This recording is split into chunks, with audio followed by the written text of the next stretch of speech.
It's Tuesday, September 10, 2000.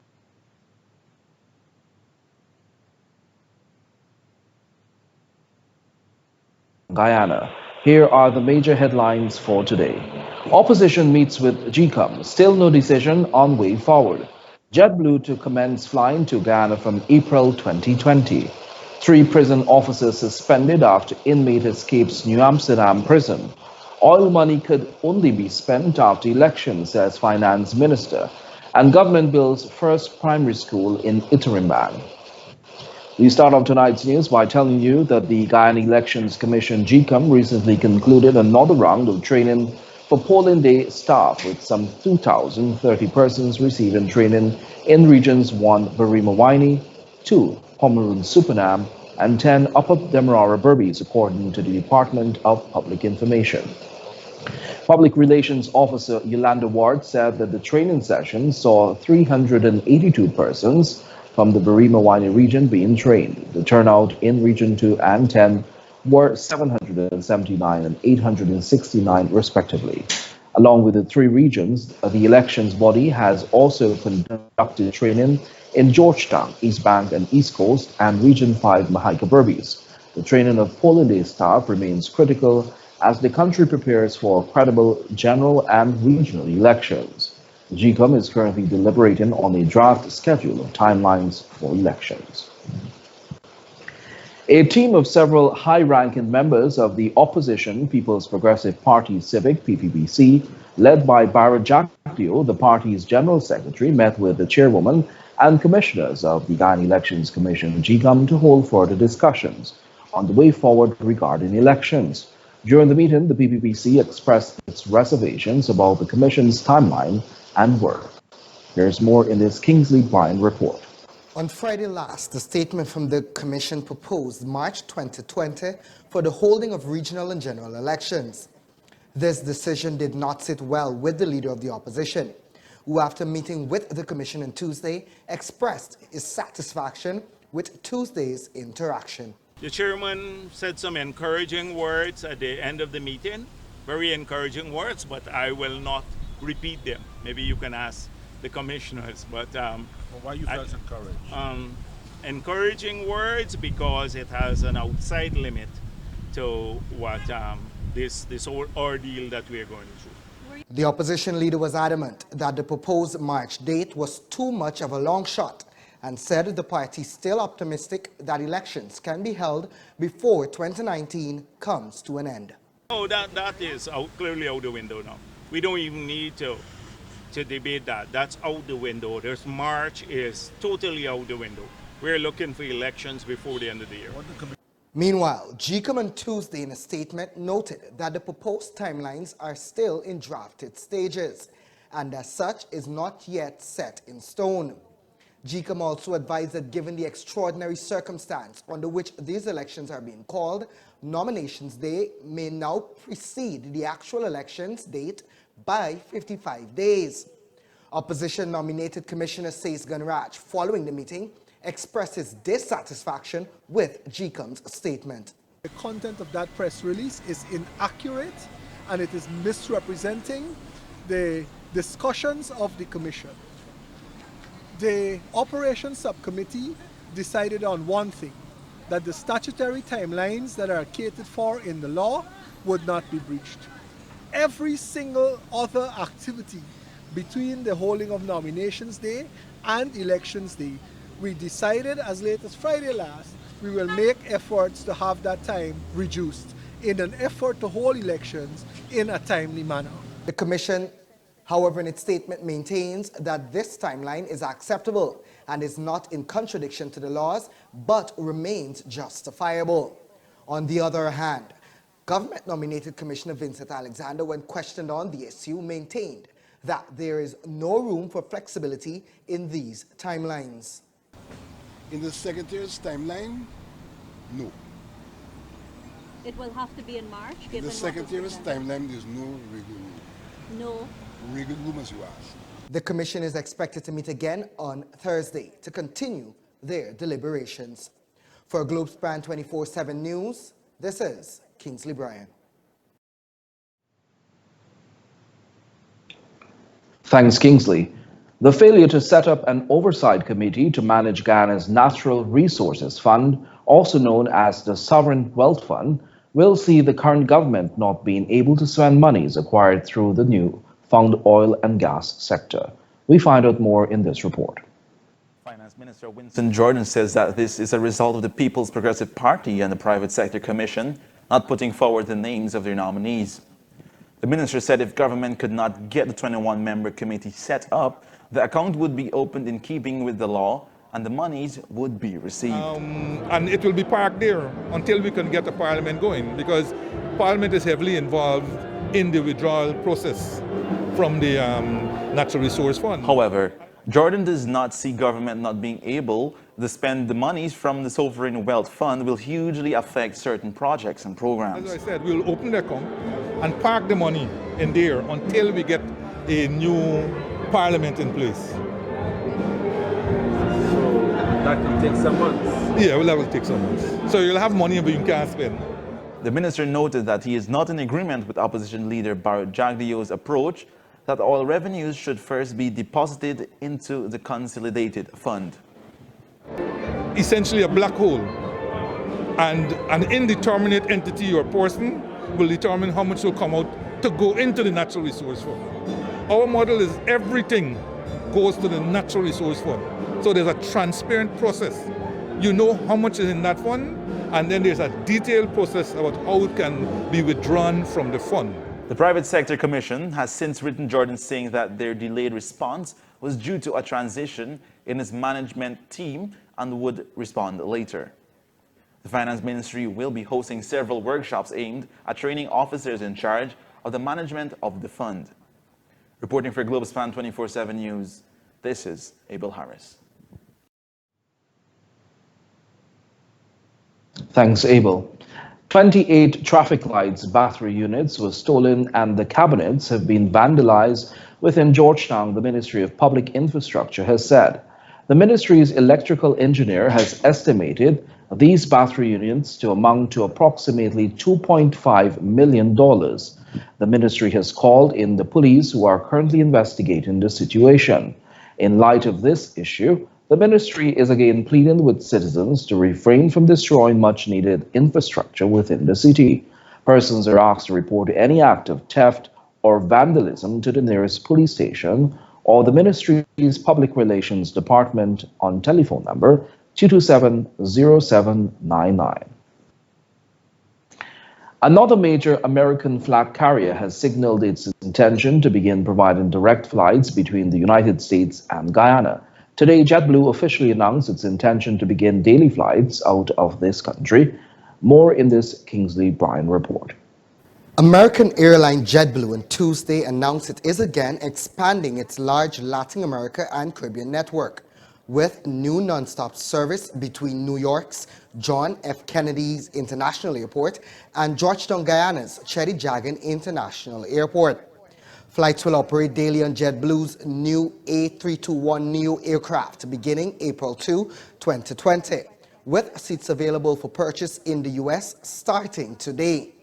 In the release, the airline's Director of Route Planning, Andrea Lusso, noted that Guyana's service introduces a diverse and undeserved destination to the JetBlue route map, which will benefit both leisure travelers as well as those visiting friends and relatives.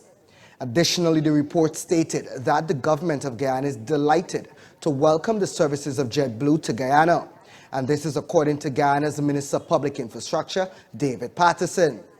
According to the release, Patterson also noted that this agreement with JetBlue is timely and comes on the heels of continued and sustainable growth in several sectors of the economy, including service, tourism, mining, and oil and gas.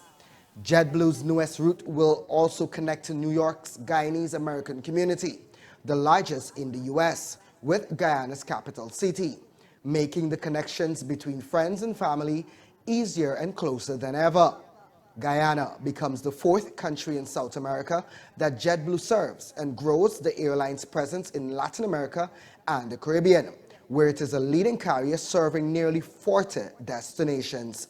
The new non-stop flight between New York City and Georgetown will be made possible by the A321 NEO's extended range and fuel efficiency. For Globespan 24x7 News, this is Kingsley Bryan. Thanks again, Kingsley. On the team working together to prevent suicide, the Ministry of Public Health Mental Health Department hosted a health walk in celebration of World Suicide Prevention Day 2019. World Suicide Prevention Day is observed on September 10 each year to promote worldwide action to prevent suicides. The walk commenced from the Mental Health Unit in Quamana Street, Georgetown, and proceeded on to the National Cultural Center. Suicide prevention remains a universal challenge. Every year, suicide is among the top 20 leading causes of death globally for people of all ages. It is responsible for over 800,000 deaths, which equates to one suicide every 40 seconds. The main city councillors of the Georgetown municipality have voted for the immediate removal of the chief constable Andrew Fu due to the dissatisfaction with his work. A motion of no confidence was moved by Denroy Tudor on Monday during City Hall's statutory meeting. 19 councillors voted in favor, while 2 voted against and 3 abstained. Tudor requested a recommendation that Fu be terminated from duties with all of his benefits intact, and that the recommendation be forwarded to the Local Government Commission for approval. The councillor stressed on Fu's laissez-faire approach to his work. According to him, Fu's actions have had a negative effect on the entire constabulary department. The council noted, therefore, that it is imperative that the council takes action to ensure that the city constabulary department is shifted from a downward trajectory. During the debates, it was brought to the attention of the council again that the Commission of Inquiry into City Hall pointed to Fu's inability as the chief constable to lead his department. Quoting the words of the retired Justice quoting the words of retired Justice Cecil Kennard in the report, a council noted that a recommendation was made that the corrupt, incompetent officer should be dismissed. We'll take a short break. Do stay with us. You're watching Globespan 24x7 News. We would like to ask all of our faithful viewers to kindly like and follow Globespan 24x7 Facebook page and subscribe to Globespan 24x7 YouTube channel to receive up-to-date notifications of when we are live. Globespan 24x7 has vacancies for full-time positions such as reporters, newscasters, and news editors. Persons serious about joining a new and dynamic news team are asked to send their application to careers@globespantechnology.com. Travelspan GT has low prices on JetBlue non-stop service starting April the 3rd. It's non-stop flights starting from as low as $320 one way. That's non-stop flights starting from as low as $320 one way. Fly on board a brand new Airbus A321 aircraft with Wi-Fi. It's non-stop and direct. Depart at 7:20 a.m. and arriving in Guyana 1:09 p.m. Call Travelspan GT in Georgetown at 227-1701. That's 227-1701. Or in Rose Hall, call 337-4287. And New Amsterdam at 333-6230. Call Travelspan today.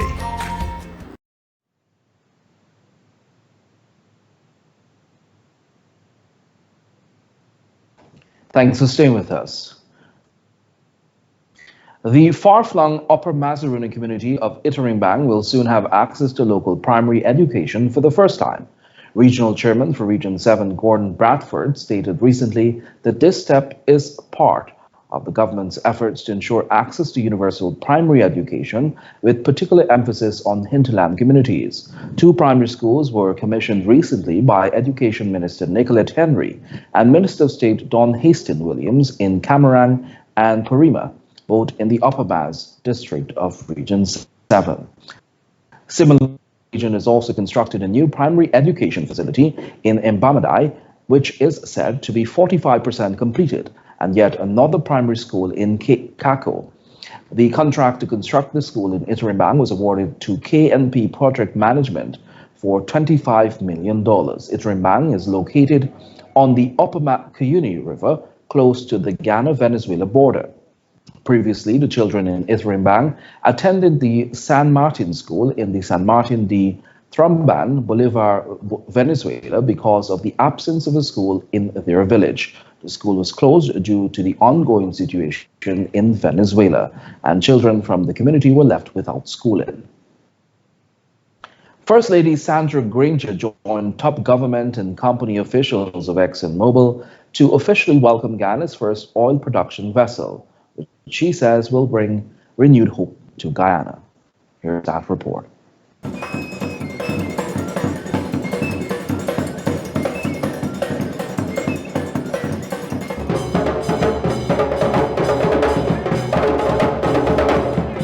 It was an evening of much pomp and ceremony as top officials of government and U.S. oil giant ExxonMobil and its partners, Hess and CNOC, celebrated the official arrival of the Liza Destiny, Guyana's first ever floating production, storage and offloading oil vessel. The event, held at the Guyana Marriott Hotel last evening, saw a celebration of Guyana's unique cultures.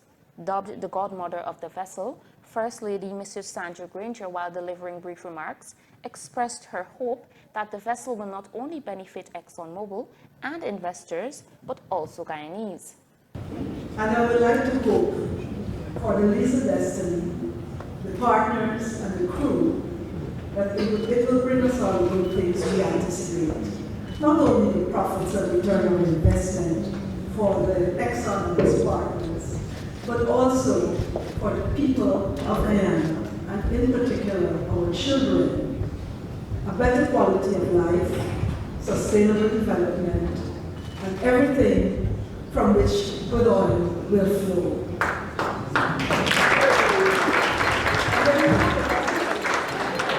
I would still like to speak a toast. And so I would like to ask you to join me in raising your glasses to that beautiful woman, that beautiful girl child, Liza Destiny, Guyana's hope and aspiration. Thank you. Country manager of ExxonMobil Guyana, Rod Henson, said that the event not only commemorates the arrival of the Liza Destiny, but also the strong partnership shared between Guyana and ExxonMobil. ExxonMobil has been in Guyana since the 1940s in our downstream business with service stations, selling fuel and lubricants. And although we're no longer in that business here, this year marks 20 years for our upstream business, helping Guyana find and develop its petroleum natural resources. We have so much to celebrate, and the path in front of us is bright. I believe this partnership, though, has its best and most productive decades ahead. Henson stated that Guyana's bright future is built on a strong foundation. It's an interesting journey. It has been an interesting journey since our exploration activities initially started in 1999. There have been some challenges, and there's been a lot of uncertainty, but the perseverance and dedication has paid off. Our geoscientists and engineers that push technology safely and responsibly have unlocked the resources here in Guyana. Meanwhile, head of the Department of Energy, Mark Bino, in his address, highlighted that the arrival of the vessel marks a historic milestone for Guyana. It also heralds a tide of good fortune, which we must appreciate for both the magnificent engineering feat that the Liza represents and the flood of opportunities and possibilities it presents for Guyana and our people. This is a merger of the brilliant technology savvy of Exxon and its partners, married with the amazing natural resources of Guyana, and this includes its most precious resource, its people. On July 18, the Liza Destiny departed Singapore for Guyanese waters and arrived 3 weeks ahead of schedule. The FPSO has a production capacity of up to 120,000 barrels of oil per day and an overall storage volume of 1.6 million barrels. For Globespan 24x7 News, Shakima Day.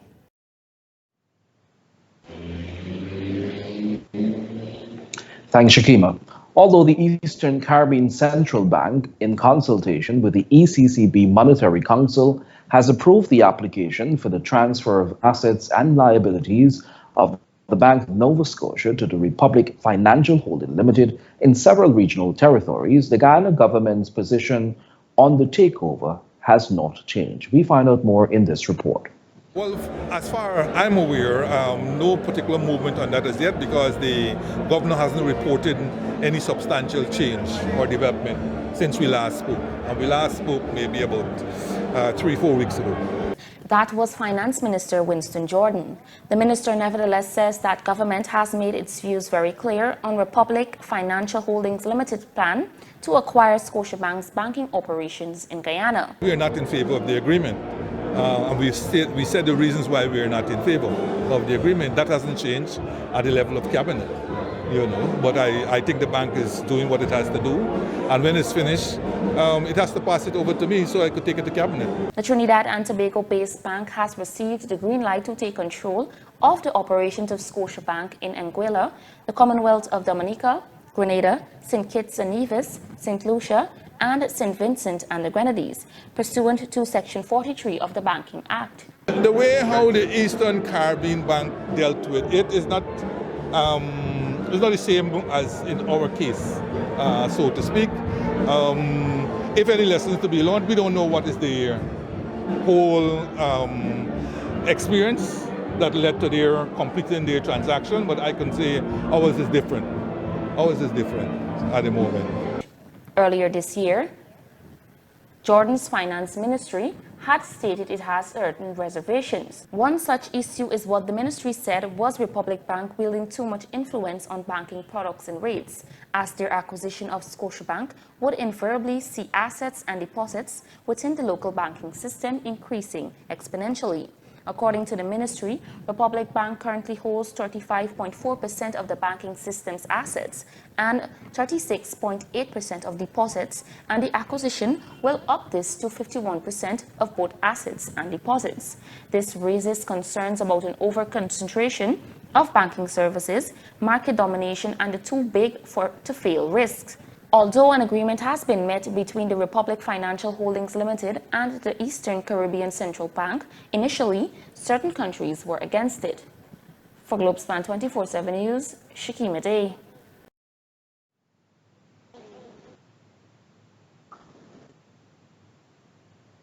Thanks, Shakima. 3 prison officers have been suspended over the escape of a New Amsterdam prisoner today. Convicted prisoner Rameshwar Prakash, 21, whose last known address is Lot 53 Princetown, currently in Berbice, was serving an 18-month sentence and was expected to be released on June 20, 2020. He was imprisoned for simple larceny. A statement from the police indicates that at 7 hours 50 today, 13 male prisoners were uplifted by 2 female prison officers to labor at the New Amsterdam prison farms. The prisoners were working at the Arable B, which is situated opposite the Prison Officers Club. Among the prisoners was Prakash. According to information received, police said the prisoner, while at labor, requested to use a washroom that is on the opposite side of the road from where he was working. From there, it is alleged that he went into a house used by one of the female officers he was working with. The report indicated that he removed $17,000 and an electronic tablet and made good his escape. Search teams were deployed to aid in his recapture. Initial investigations suggest that there were breaches of standing orders, which stems from the prison officers being suspended. The officers are required to report to the prison daily at 800 hours pending the outcome of the investigations. Minister Simona Brooms took to social media yesterday, vented her frustrations on the non-response of law enforcement officers in Bartica.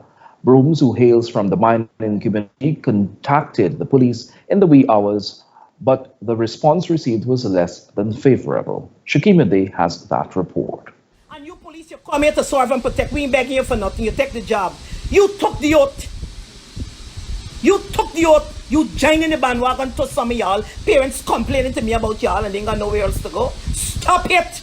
That was Youth Minister Simona Brooms, who during a Facebook Live earlier yesterday morning expressed her frustrations and concerns on the incompetence of the police stationed in Bartica. Some hours before, at around 4 hours on Monday morning, Brooms heard a young woman screaming a stone's throw away from her home. Brooms said that she immediately called the police and reported the matter, expecting a prompt response. The minister went out with her vehicle in an attempt to illuminate the area and discovered a young woman sporting bruises about her body. The woman explained through an interpreter that she was abused and robbed by a male she met in the village. The man allegedly paid for her services, but afterwards her out of his home and into the bushes. Other neighbors from the area aided Minister Brooms to bring the young woman to safety. During that time, an hour passed with no police response whatsoever. I stood there. Remember I said it was 10 minutes after 4 when I placed that call. So, 5:15, there's no police. So I drove down the road and I went to the police station. I saw Officer, sir, good morning. Are you the police that I spoke with? No. I made a report. He asked another, no. I made a report here 10 minutes after 4 that somebody's life is in danger and screaming for help, but nobody showed up. Oh, yeah. 2 girls just pull up in a car and a police gone with them. Must be the same matter that you were talking about. Now, you have ATV motorbike. I am here in the community. You have transportation. If something really went wrong and to save that young lady's life, you did not respond, and you could walk from there to where I live in 5 minutes by foot. According to Brooms, persons in the area shared similar views, saying that the police never respond when emergency calls are made. So when I was home and saying it to by the time neighbors and so on coming out, they said, Minister, police don't show up when you call. You could call the police never come. We happy that you come now and you could see for yourself. The youth minister stressed that she will not stop expressing her views until something is done to address the situation. Further, she stated that the alleged trend of abuse against women in the area also needs to be addressed. Meanwhile, President of the Caribbean Guyana Institute for Democracy, Rickford Burke, has expressed his support for Minister Brooms. He has since called on Public Security Minister Kemraj Ramjatan and Police Commissioner Leslie James to fix the situation in Bartica. For Globespan 24x7 News, Shakima Day.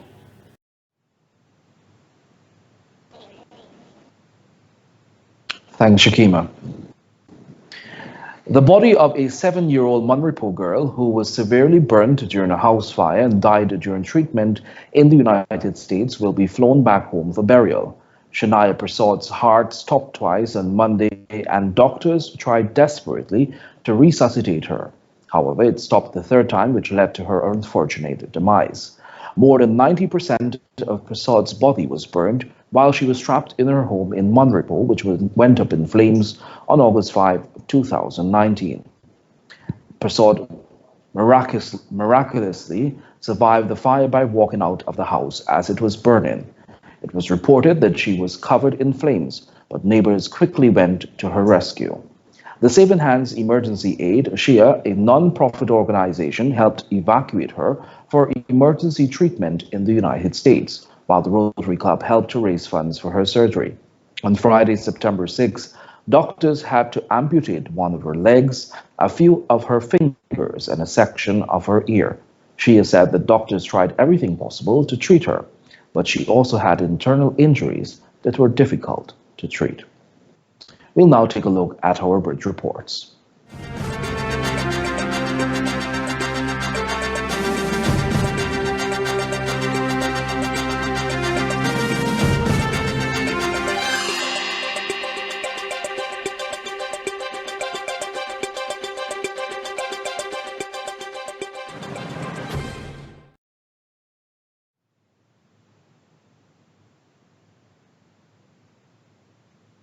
And now for a short break. Do stay with us.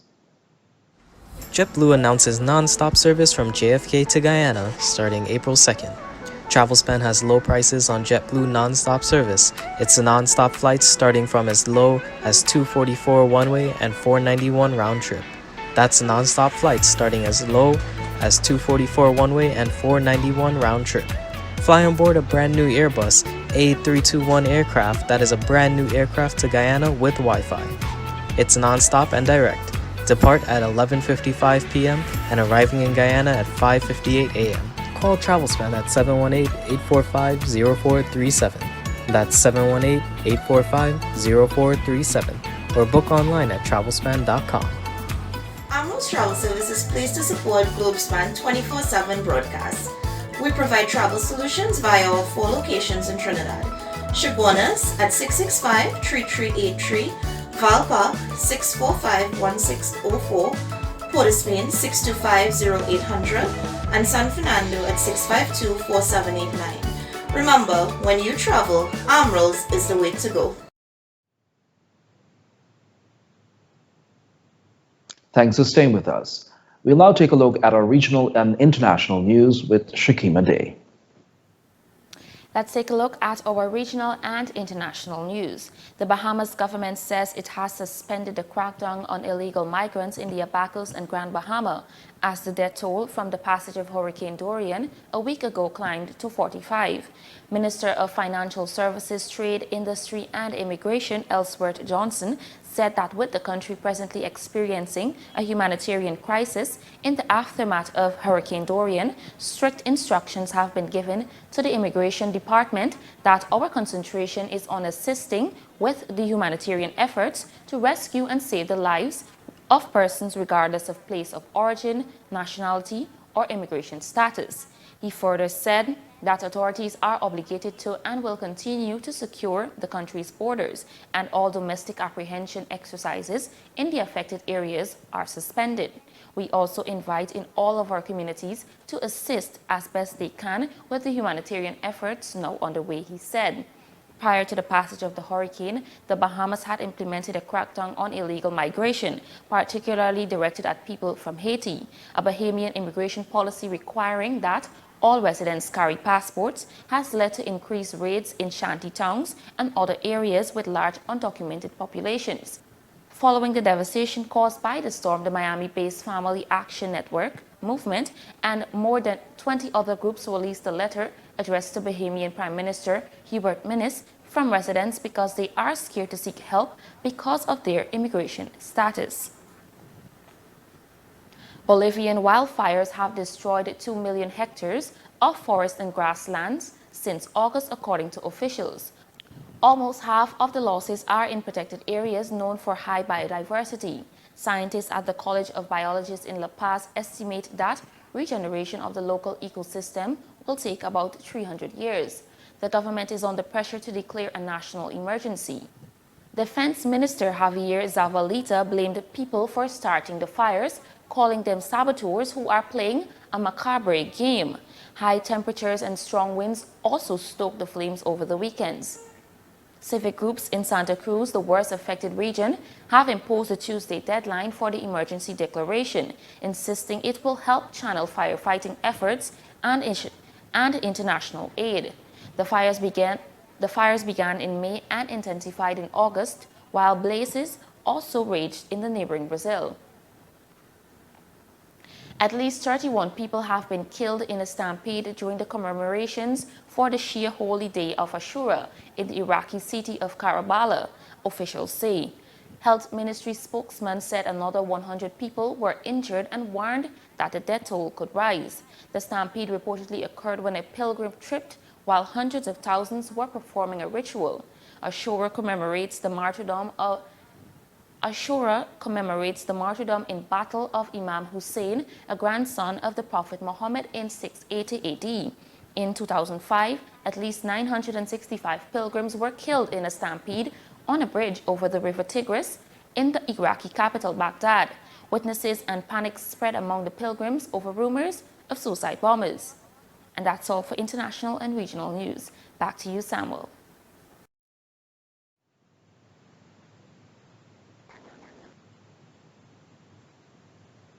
Thanks, Shakima. We'll now take a look at what's happening in the world of sport with Kingsley Bryan.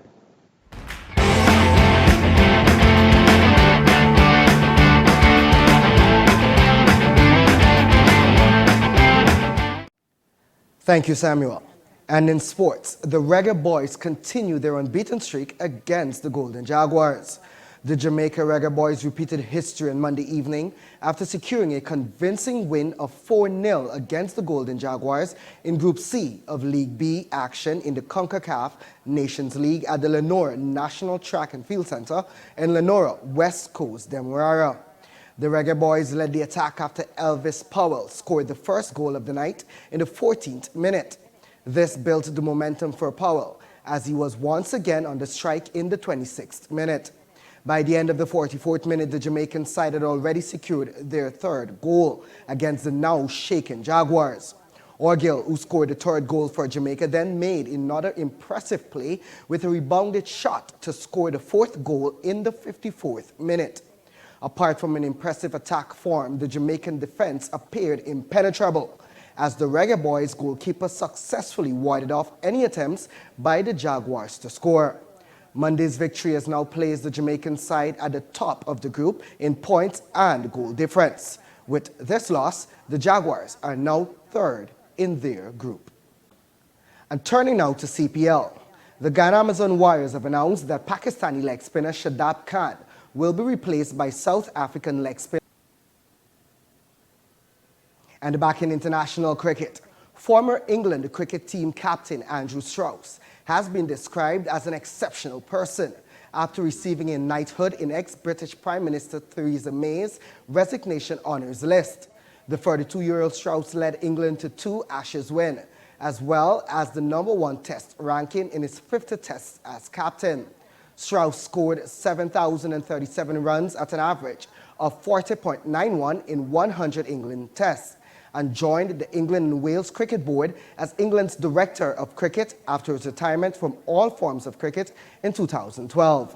He left the role last year to support his wife Ruth, who was being treated for terminal cancer, and went on to launch a foundation in her name after a death in December 2018. Also receiving this honor was former England captain Geoffrey Boycott. And that has brought us to the end of our sporting segment. Join us tomorrow as we continue to give you more highlights in the sporting arena. For Globespan 24x7 News, this is Kingsley Bryant. Thanks, Kingsley. And that has brought us to the end of today's news.